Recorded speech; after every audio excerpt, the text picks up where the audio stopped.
Planet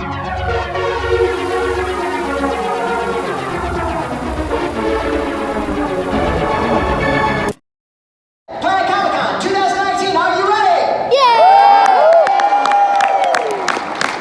Please welcome to the stage. He is a veteran of many animated roles as well as several in live action. We have heard him on Dragon Ball. We have seen his work on television, on AMC, many of those fine shows.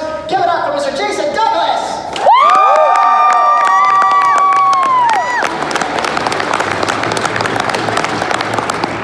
Next, ladies and gentlemen, we have heard him on so many Star Wars properties. We have heard him on the Academy Awards. We have heard him on the Powerpuff Girls. Please welcome to the stage Mr. Tom Kane.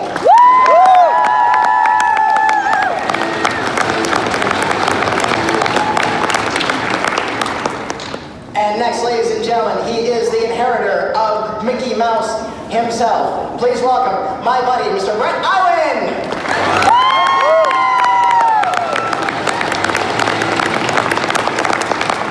And finally, ladies and gentlemen, he is one of the original voice talents of the Monsters, Inc. Laugh Floor attraction at Walt Disney Studios. You have heard him on several attractions when they break down. He is also the voice of Benny from the Kalahari Water Resorts. Patty Hawkins, that's me. Hi, how you doing? Gentlemen, thanks for joining us. Welcome to Kansas. Thank you for having me. Well, I live here, so. Well, that would do. I'll take the welcome in. Cool.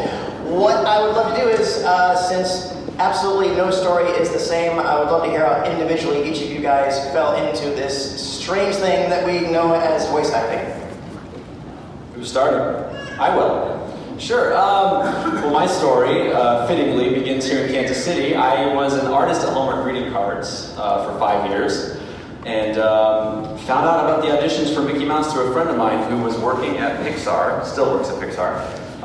And this was 10 years ago. So in 2009, the current voice of Mickey Mouse, Wayne Allwine, he had been having some health complications, and Disney decided that they were going to look for an understudy to work with him and then eventually assume the role.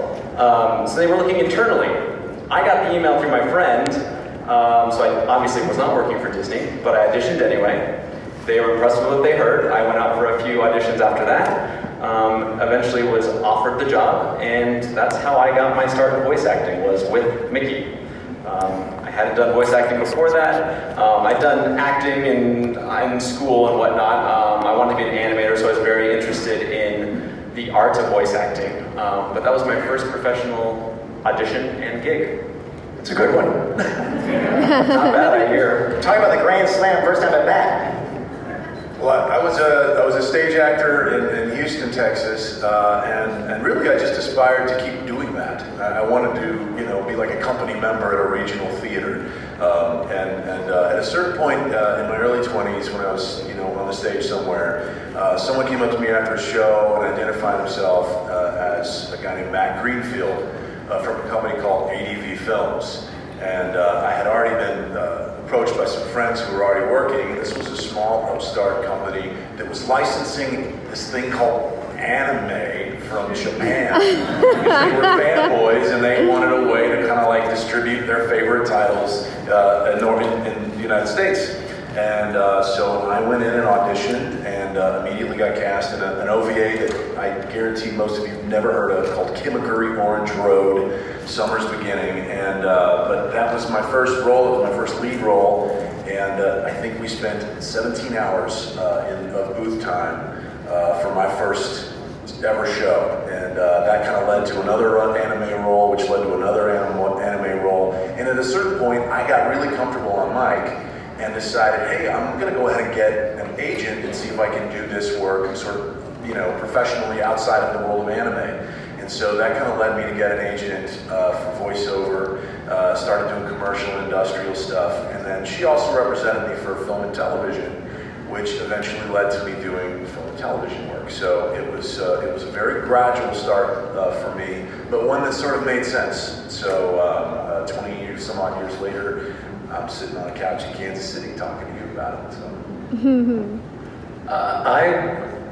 I'm not a doc in many ways, but I'm the only one I know that got into voiceover work the way I did. Almost all voiceover actors are on-camera people, or they are stand-up comics, and they do voices as part of their comedy, and they get an agent in LA, cartoons. I was 15 here in Overland Park, Kansas, and it was just a couple weeks after Star Wars came out. And I was bored, and it was hotter than, no computers back then, no games, no nothing. Just, we had 3 TV stations. And I just was noticing how horrendously bad the voiceover work was on TV. It sounded like every single thing that was a local thing was done by some FM DJ, and of course that's what it was. But they all sounded exactly, the Kid Y, 102, everything. Waterbed Gallery, this someday. So I had never heard the term voiceover work, couldn't look it up on Google, and I just thought it'd be fun to hear myself on TV. And I didn't know if I got paid for it. I just started calling actual advertisers, the Waterbed Gallery, and saying, yeah, I heard your commercial for your store, and it sounded really awful. And so I got a few bad words and a lot of hang-ups. And then I started calling ad agencies, and I didn't get anywhere with that. And then one day there was an American Cancer Society PSA on. It was the most horrendous thing I'd ever heard. I said to them, having no tact whatsoever, when I called them, I said, yeah, it sounded like you just put a Radio Shack recorder in front of the secretary, which is what they had done. And I said, well, I could talk better, and whatever, if you want me to do it. Well, an hour later, I get a call from the largest ad agency in Kansas City, and they're like, we've got their big annual PSA charity sale thing for the American Cancer Society. We're recording stuff Thursday. God, we'd love to have a professional voiceover guy donate some services. Donate one. Voiceover I'd never heard, but I figured it out. And I said, yeah. So I had my daddy drive me down. And of course, they walk up to him. And they're handing him scripts. And he's like, no. He goes, that's who you were talking to.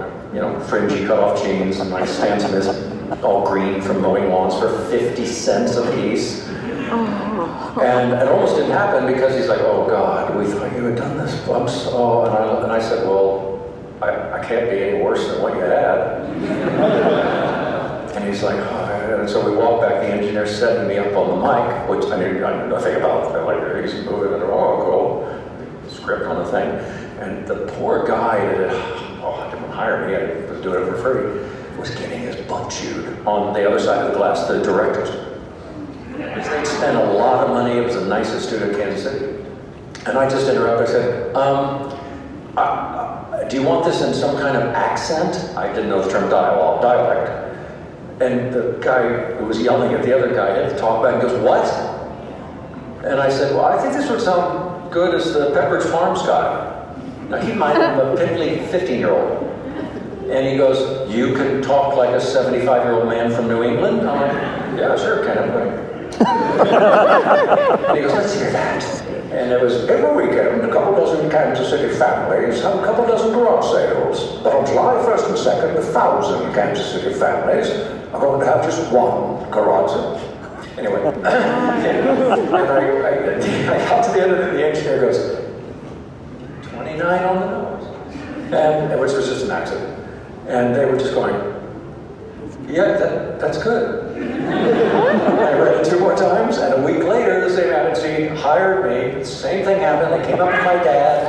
I had to do some of it to prove I was that kid.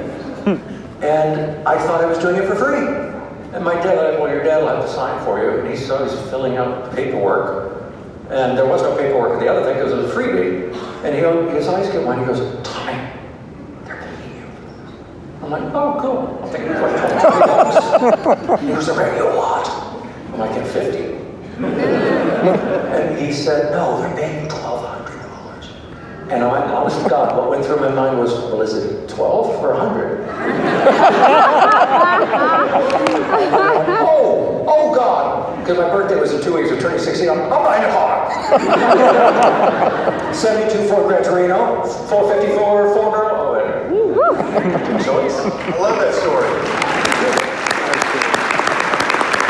That's like an origin story for a voiceover superhero. In a world he's terrible. One kid. I don't believe you. I think you can. You're just holding back. I never smoked, and almost all the guys that sound like the inner world guys are, all chain-smoking FM DJs. My voice that you hear for trailers is Tim Allen. He's the Shaggy Dog 4 from Walt Disney Pictures. Starts Friday at theaters everywhere, rated PG. Or the Disney Pixar voices are also the, it's the Little Mermaid 4. Starts Friday at theaters everywhere, starring all your favorite Disney characters. Nice. It's so Disney.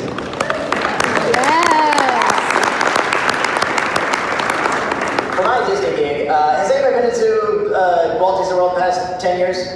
Okay, has anyone been to the Monsters Inc. laugh floor? Hello, humans. What it did for me was I was an improv actor in the Orlando area, and very rarely does Disney put out a big monstrous call, almost an open book, saying, we're looking for comedic improv actors who can do voices and who have video game experience. Not voicing, just have you ever played video games? And that's and it's something to do with the magic that the show has done. But we read some generic sides, and they had us read two-headed character, one actor, two, so you had to do, so I do a really high, do that, yuck. And then for the callback, they had us come on in and they had us each do the voice of Roz. And they videotaped us. And they were like, okay, everyone knows Roz, Wazowski, I'm always watching. And they said, do something you think Roz would say, or if you don't, do that good. So the entire line, everybody was doing the same thing. And when they got the camera on me, and I'll talk about this with auditioning and stuff, my attitude has always been, if the herd is going that way, then I'll go in the other direction. Maybe I won't get the gig, but at least they'll remember he's the guy who went in the opposite direction. And we'll talk a little bit about that if we get to that. But I was just like, Wazowski, I can't do the voice episode, but Wazowski, I didn't appreciate the comments you made. I'm reporting you to Monster Resources. And at that moment, I saw the casting director. Oh, it's going to be 3 or 4 weeks. We have to audition in New York and Las Vegas and everything else, so it'll be at least a month and a half to wake up. The next day, I got a call. Next day, I got a call, and I've been there ever since. And I do help once in a while to do something that way. So the point is that there's many ways of egress into it. And sometimes, like Narnia, I always joke around. Sometimes one person's path is not going to be the same one you could do, but you can learn from them. That's what we're talking about now. But you guys started in the free digital days. So talk a little bit about... Try it again. Yeah, we all remember back in the day, engineers, if you did like 5 takes and the client liked 3 of them, they literally cut the tape and rip it over their neck. And the agency would say, oh, well, let me hear take 3 again. And the guy'd be like,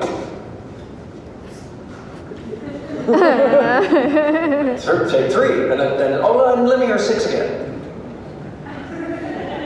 It's utterly ridiculous. The first time I encountered digital recording, I was in Chicago, and I was doing a Mounds and Almond Joy commercial.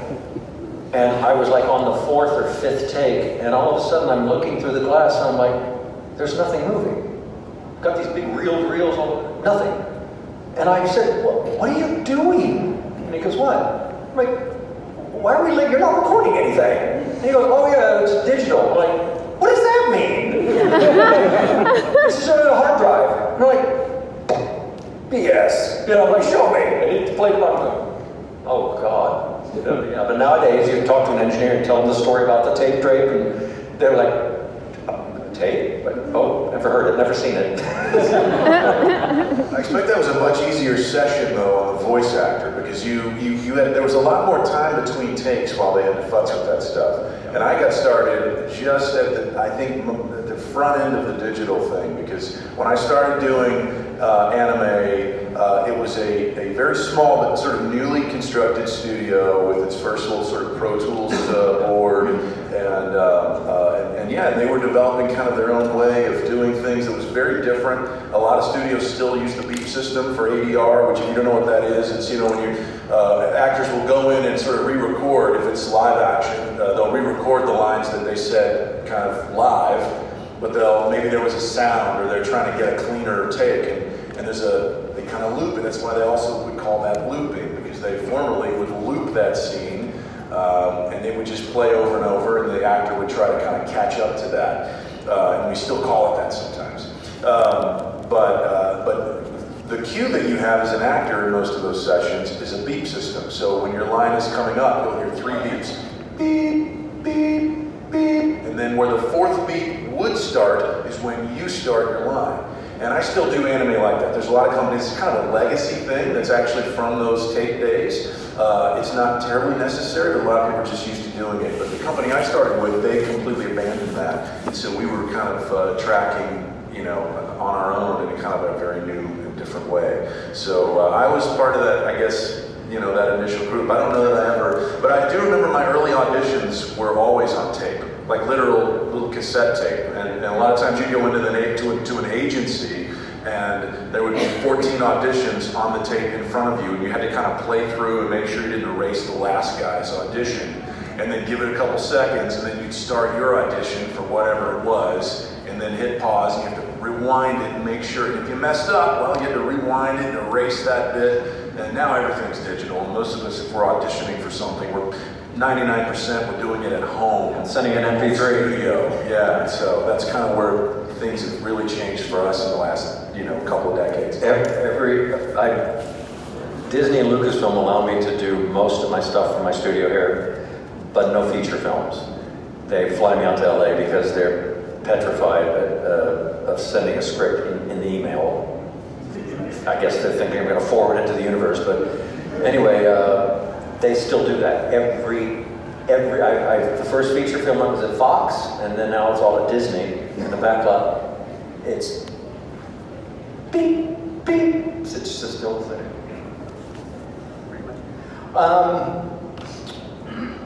Once you felt like you got in, what did you experience about, okay, now that I'm in, how do I stay in? Because a lot of stuff that people want to know is how to break on in, but there's a big, okay, now once you step in that, once you get to that membrane, how about you stay in? Sort of like the industry in general, kind of like, staying in and staying active. Well, I think first and foremost is that, you have to bring your A game to these sessions. You have to show up ready to work, because a lot of times it really is work, and I think sometimes you get into a session, particularly a commercial session, and the client thinks they know what they want, and it becomes clear that they're actually not sure. And you really have to be, that's where I think your skills as an actor really come into play, because my job, I feel, is to show up and be imaginative, be flexible, to work with the client. If it's a feature, if it's anime, I feel like they're hiring me because first of all, there's a wheelhouse of roles that I'm kind of, known for, so they're kind of working with, okay, this is what you've done, let's do something that's kind of like that or different. But I think a lot of it is just being professional. It's showing up on time. It's staying until it's done. It's really getting along well with the engineer and with the directors. I think a lot of them would tell you they would rather work with a professional who does a great job than roll the dice on someone who has unprofessional habits and behaviors, if that makes sense. And I think, you instantly think of voiceover as being this fun, adventurous job, and it is. I think we would all agree with that. But to your point, it's just as much hard work as any other career. And you do have to bring your A game. And a misconception I get a lot is, oh my God, you're set for life. You're Mickey the rest of your life. I have no contract that says I'm the voice of Mickey for the rest of my life. I am contracted every time I go in for a job, whether that's a toy or a TV series or a video game.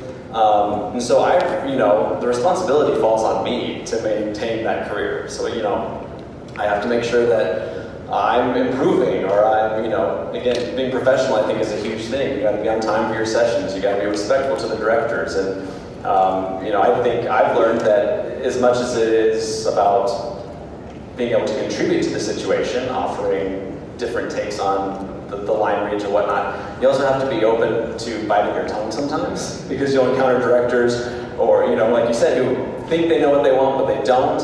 And you may know, especially when it comes to a character like Mickey, I pretty much know Mickey. I know what he thinks, what he feels, and how he responds to situations, but I'm constantly encountering different projects, whether it's, I'll just use like Mattel for example. Someone would come in with this great new Mattel toy, and they're like, no, Mickey's gonna do this, and it's gonna be great. And I know it's not gonna work, but I'll go, okay.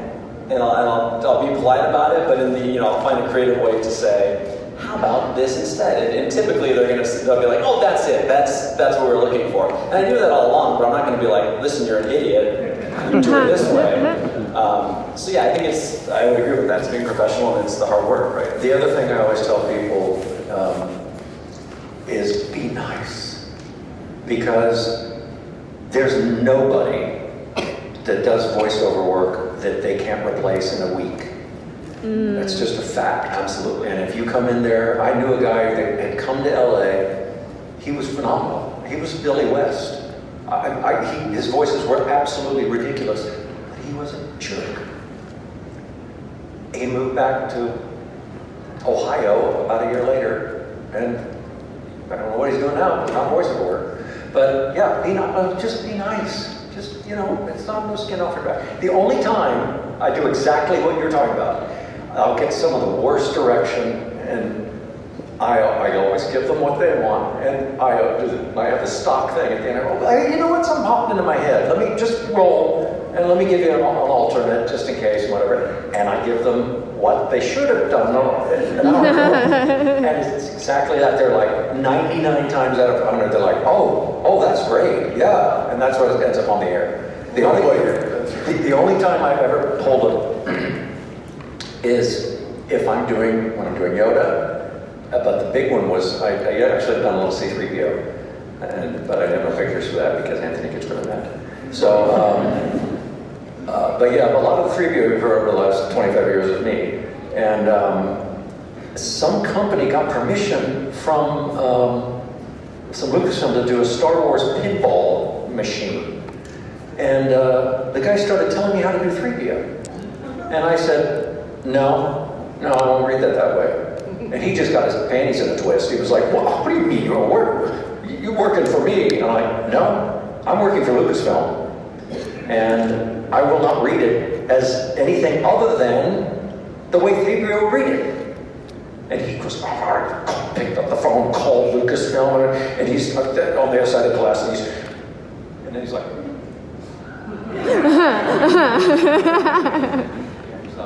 and he goes, yeah, they said whatever you're doing is fine. Yes. Like, don't tell me how to Yoda, thank you. To read for 25 years. I may or may not have done scratch tracks for a certain Star Wars gold robot. And the For the parks? And the copy, one of the lines was, it was like, oh, the Ewoks worship me as a god. Yeah. And I was like, do you really mean that? Because in Jedi he says deity. And I wasn't sure if I should just throw that out there. I was like, and I was as polite as I could. I was like, do you really mean that? Because in Jedi says deity, and there's this pregnant pause, and I just heard nothing, just, okay, so deity. Okay, and then I was actually thanked later. That's how I got into Lucasfilm. I was on the very first game they ever did, which was not a Star Wars game, because George said, it was all new, no one had any idea what this was going to turn into. And he just said, I don't know anything about this. This game, this is ridiculous. Back there's like 5 of those floppy disks. And he was like, this is just weird. And he said, it can't be a Star Wars thing, because he was convinced it was going to be a bomb, and it wasn't going to go anywhere. So he's like, if the first one we do is a bomb, it's not going to be a Star Wars bomb. So, but back then, there was no ISDN, there was nothing, and Anthony Daniels is in London. Well, they're not going to fly somebody to record him in London for a game. So the director just, we all do this, all of us. We're on mic and we'll see other voices in the script, and we just try to do it. We're just joking around. Like, if I see Darth Vader, I'm going to try to do my worst, which is bad, Darth Vader. And I was just goofing around with 3PO, and I didn't know that they recorded it, and the guy walked into George's office. He played it on like a little Walkman thing, and he goes, "What?" He goes, "That's Tom Kane, and he's in LA." And he goes, "My entire audition for that was, yeah, he sounds good, use him." And a year later, the exact same thing happened with Yoda. He walked in because Franco was tired and not doing it anymore, and he's come out recently to do the last movies. But same thing. He played me doing Yoda. I didn't know I'd been recorded, and the exact same. He said, "Yeah, that's good." He said, but it was I need a little cup of. Hello, I'm C-3PO, Human Cyber Operations, and this is my counterpart. Shut up, R2, I'm doing a panel. Good deal.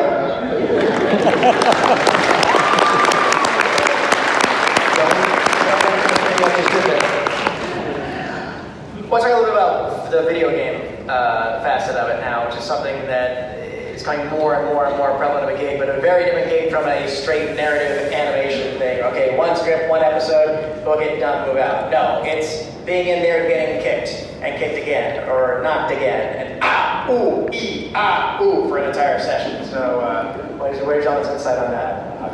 Yeah, I mean, you're looking at a few hours in the booth of really shredding your voice, because so much of what we're doing in video games is active. It's action. It's a lot of guttural stuff and grunts, and it's terrific if you're on, like, you know, I do the voice of Beerus for Dragon Ball, but I also do obviously all his voices for the video games as well. So it's not like I have to create a character when I get in the booth. I have a sense of what he would do and how he would say it. But as you point out, it's not just lines. You know, if we were just doing cutscenes, that would be one thing. But we have to do all of the reactions. You know, we have to do both the aggressive sort of offensive stuff, the punches, but also we have to receive wounds and be killed and all this kind of stuff. And that is exhausting. And what's interesting is, you know, we're not working on animation. We don't see the animation for that. It's a lot more like prelay, and what we call prelay animation, which is different from what we do when we're recording, obviously, you know, an anime, which is already animated, so we're trying to match the lip flaps.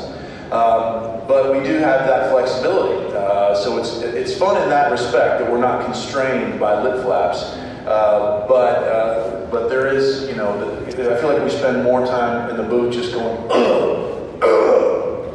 and then like various degrees of, you know, dying. Like, you're falling off a building. Now you're falling off a building twice as high. Now you're falling off a building on fire.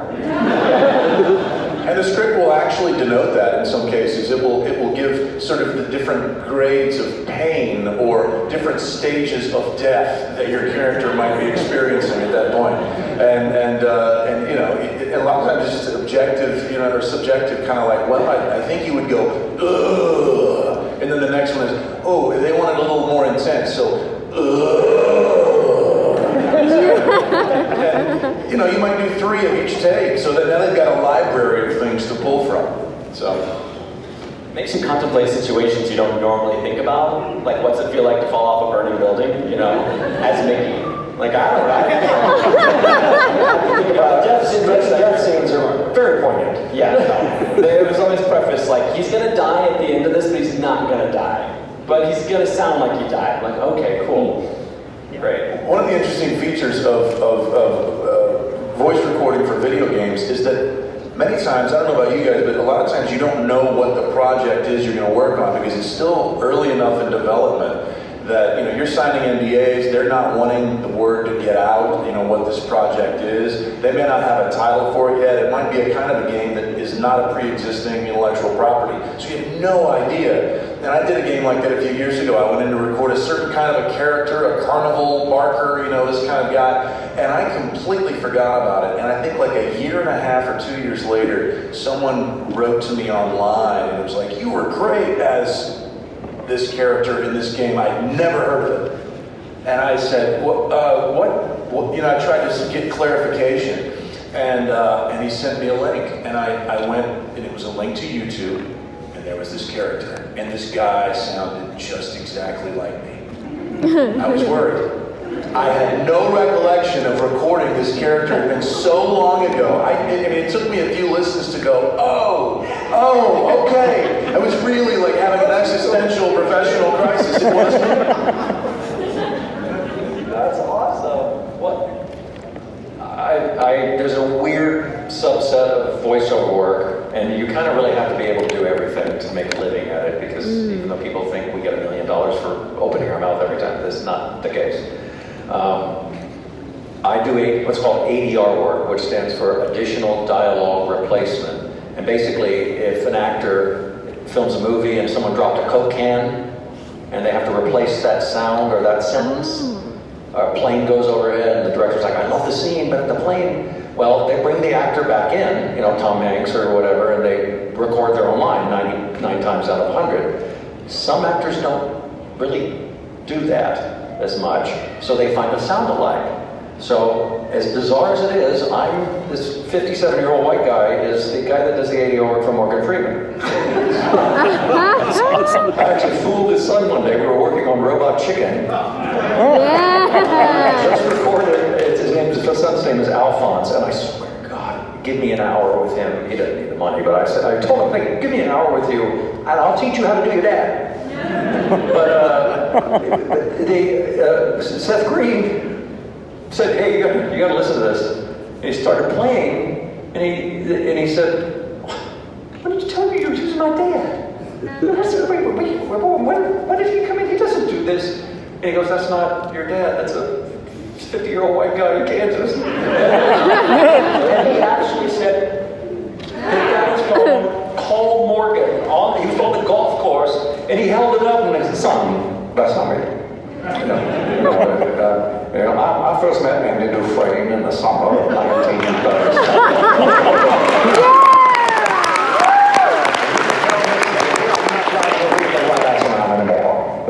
But yeah, it's hilarious.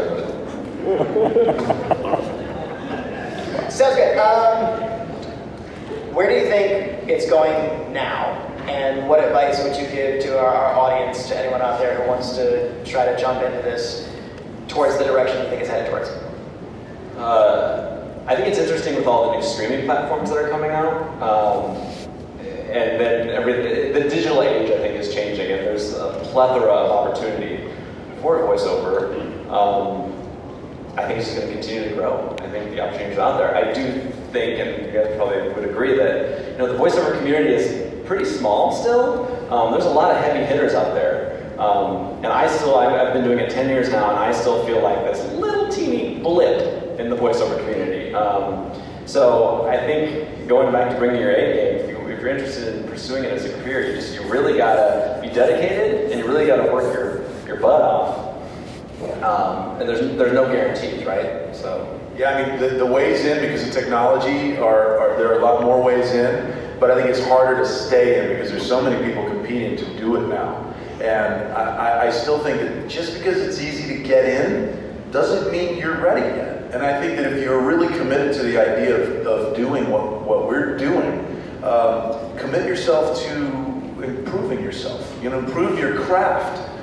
Take an improv class, take an acting class, take a class where you're forced Improv, absolutely. Sure. And take a class where you're forced to kind of get out of yourself and out of your inhibitions and get in front of an audience. Because let me tell you, there's nothing more unnerving than being in a studio where the mic is on you, you've got the headset on, and on the other side of that glass is the engineer and the director and the ad agent guy and the clients, and there's like 4 people in suits, like with stern looks and laptops, and they're staring at you and they're typing things, and like you have to perform.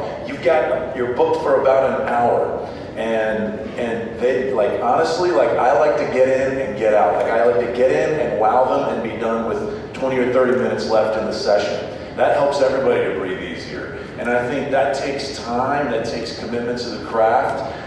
So people love to hire experienced professionals, and you can't get experience without getting experience, right? So work on your craft at wherever you are now, and don't necessarily feel like, hey, I'm just going to join this pay-to-play site and get a microphone and a computer, and I'm going to be a voiceover artist next week. I mean, we all start in different places, but we still have to work to get better and to stay in. So that's my 2 cents. I used to just give people happy talk when they came up and I want to get the voiceover work. Like, okay. And I don't do that anymore because it's not doing them any favors. So I'm now gentle. I say, well, there's 2 things. You have to be good. And they're like, well, yeah, of course. And I go, no, not good at the party, and you're all drunk and your friends say you're amazing, not good for your grandma. All of us. And Winnie the Pooh and every voiceover person you hear, your idols, all of us still audition. And if it's a new series, you're getting scale, which is $800, $900 per episode. So I say to them, you can't just be good, you have to be better than me. You have to go into an audition in Los Angeles and beat me, Jim Cummings, it's Tom Kane, we all still audition.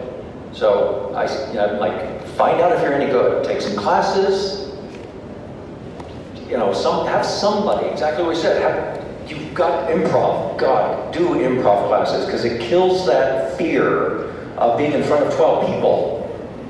And you think on your feet, and that's critically important.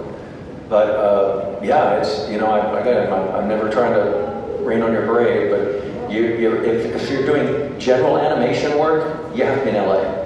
There's only two places that happens, is LA and Canada. If you're doing anime, is it still like 75% Texas? Texas is a big place for anime. Yeah.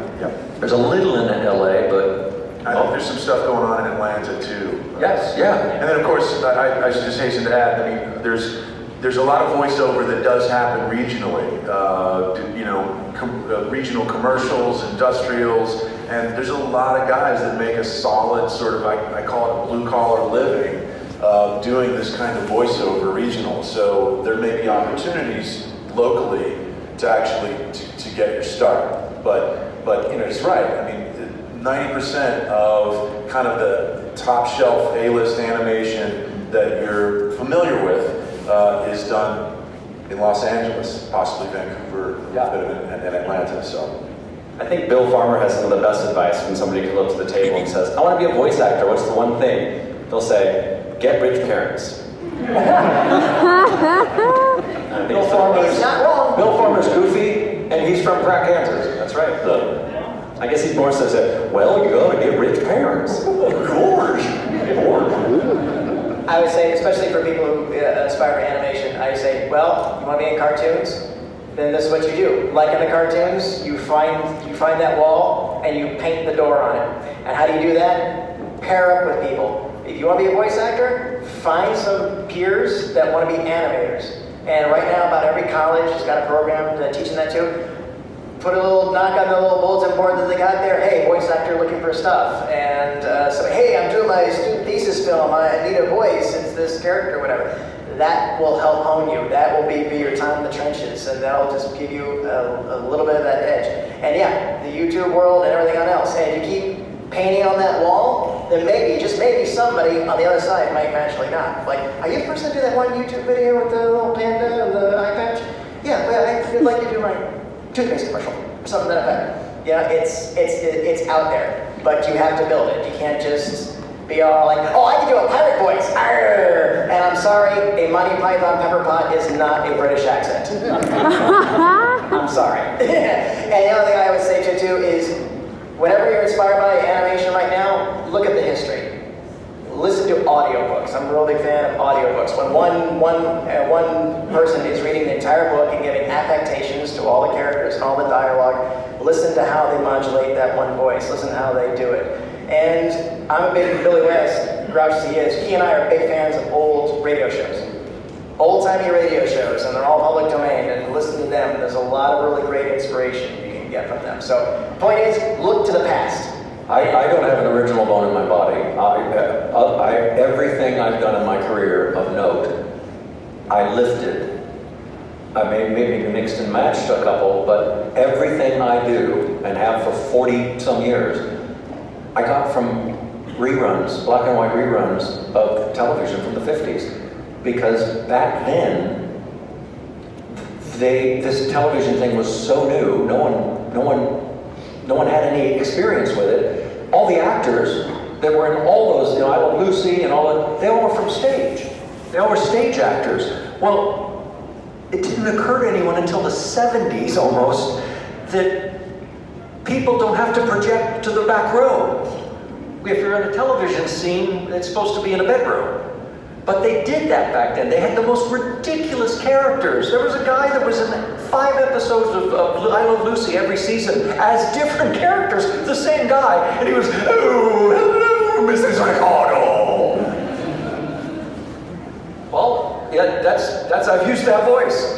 Someone wants an old Western dude, I give him more to bring it. You whip it around, Professor Utonium I was friends with a guy named Gary Owens for 30 years. He was the announcer on Laugh-In, and he was, the finger of faith award goes to beautiful downtown Burbank. I actually asked him if I could use his voice. And he said, well, as long as you do me well. So I blended Gary Owens with my natural voice, and there's Professor Utonium, bubbles, blossom, buttercup. But yeah, I just left it all. So, people ask me, they're like, can you come up with a new voice? I'm like, not so much.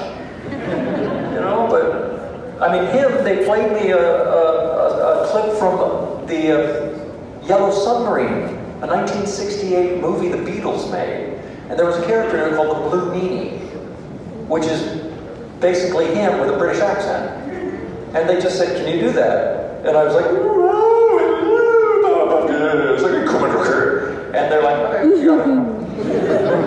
I'm like, yeah, but it was not, I was just lifting it. So anyway, but I'm always impressed with people that like do real life theater and stuff because my ability to memorize things is long gone. There's not a script, I don't know what I'm doing, so.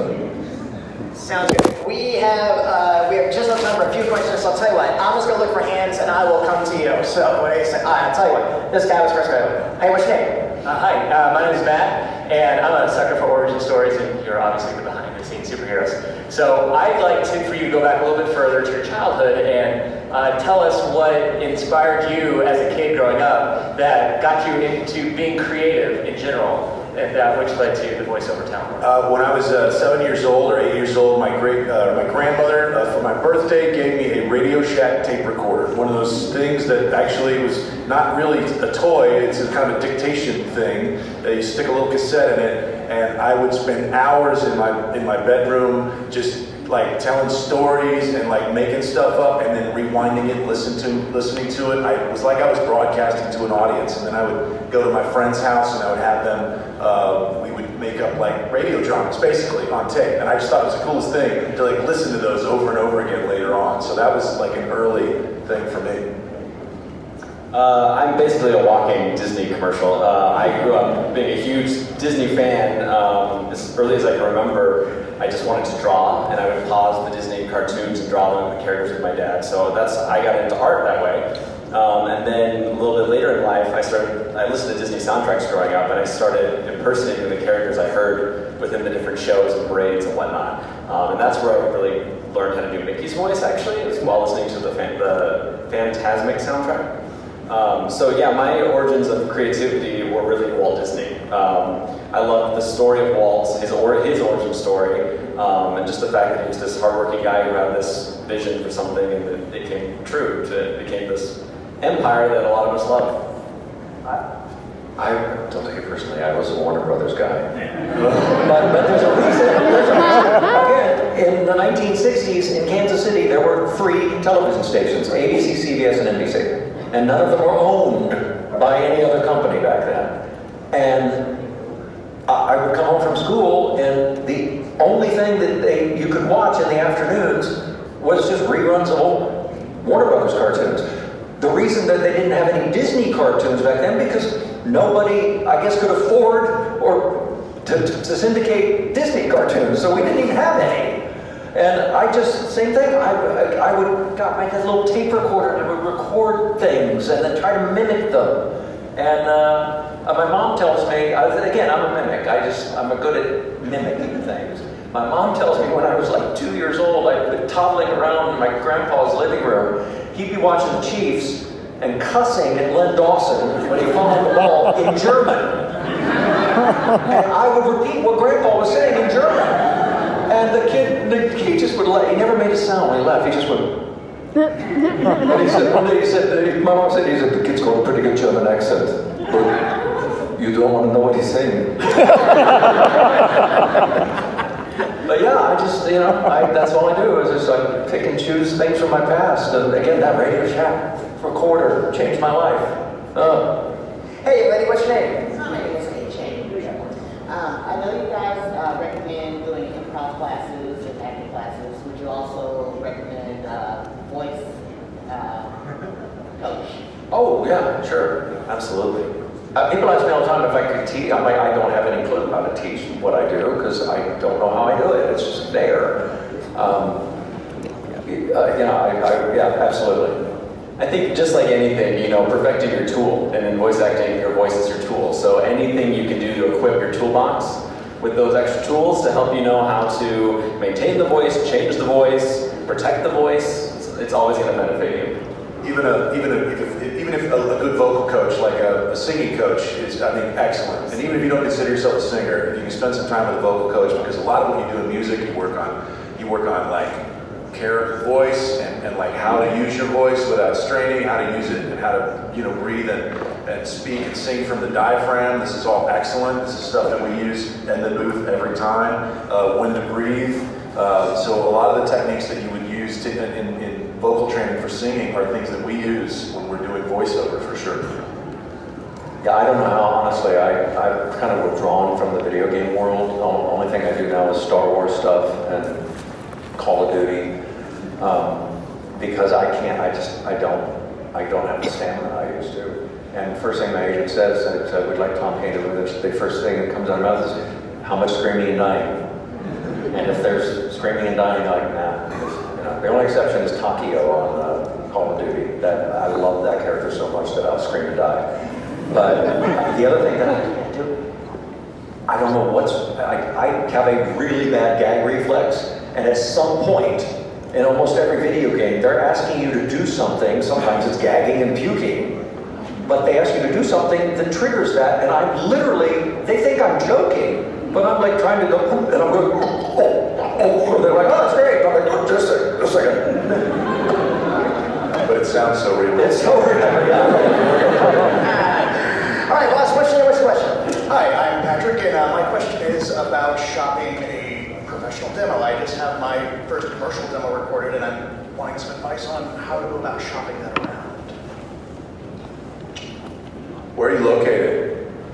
Here in Kansas City. Yeah, I mean, I would, my advice is to look around who are the local, first of all, talent agencies. I assume there probably are a handful here. And you might also look at the other, who are the local ad agencies. So I would start with talent agencies and ad agencies. And then there's just that good old-fashioned, like Tom was referring to earlier, is cold calling people. There are certain ways of like maybe emailing that file to certain targeted people that you think you'd like to work for. You'll get a ton of no's. You'll get a lot of no's or be completely ignored. But you might get one person that hears that demo and is like, yeah, I kind of need that for my, car commercial or whatever. I don't know what your voiceover demo consists of, but that's, start local. Start local.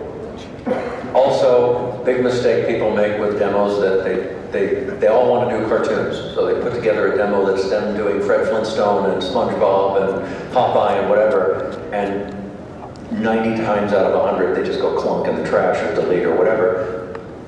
Because they have a Popeye, they have Fred Flintstone, they have a SpongeBob. They're not looking for new ones.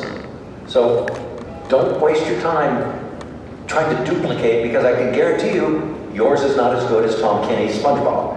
And they got it. So do similar voices maybe, but don't do SpongeBob. Do something else that's in the vein. But yeah, I'm always like, no, just don't do that.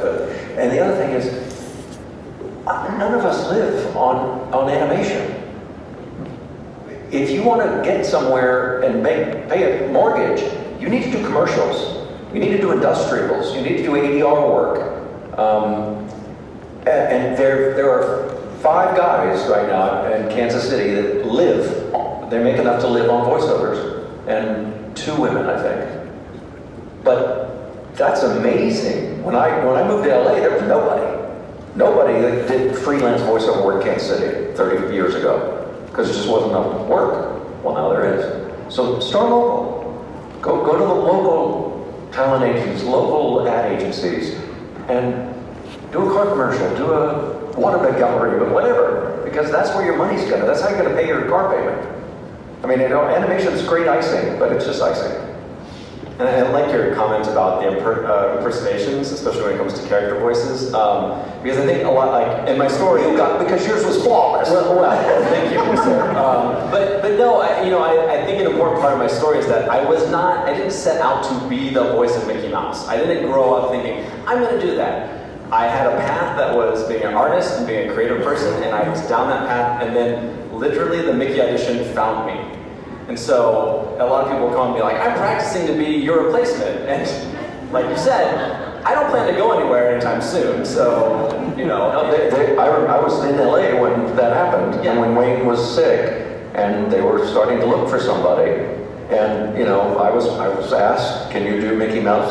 Not a chance. And never even tried, but I remember when that happened, and everybody was like, wait, this guy is from where? And because I think the story was that you were in LA. Weren't you living there at the time? I was living here. Oh, okay, well then, that's what we heard, was that this guy lives in the Midwest somewhere, and he's Mickey. And I was like, well, I just assumed maybe you were trying to do it, and maybe you put a YouTube video up or something, but that's great, I love that. They literally found you. I like to say, if I had been that person that was going around being like, I'm going to be the voice of Mickey, that somebody would hit me on the head and say, get a job. So, Gentlemen, what social media outlets can we follow you on if we can't already? And do you have any upcoming projects you share with us? Instagram at Bret Iwan VO, and upcoming projects, can't tell you.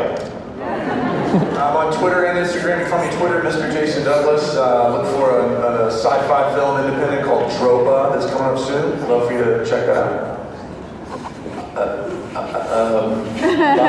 I can't talk about, but I'm going to LA in September to record something for a movie with a 9 in it, I think. But, and last week I did a new game where I was Yoda and Akbar and Qui-Gon Jinn. So apparently I'm Qui-Gon now. But if there's money you want, I don't have any. But I skills that makes me a nightmare for people like you.